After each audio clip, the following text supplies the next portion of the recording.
safe driving. Slow down, use your headlights, and leave plenty.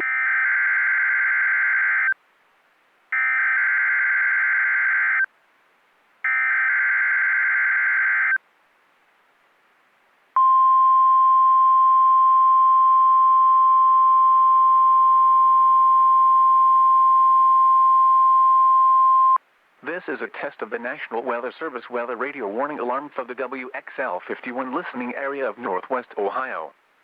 During potentially dangerous weather situations, specially built receivers are automatically activated to warn of impending hazard. Tests of these receivers are normally conducted by the National Weather Service every Wednesday between 11 a.m. and noon. When there is a threat of, or existing severe weather, in the area, the test will be postponed until the following day. This ends the test of National Weather Service weather radio warning alarm.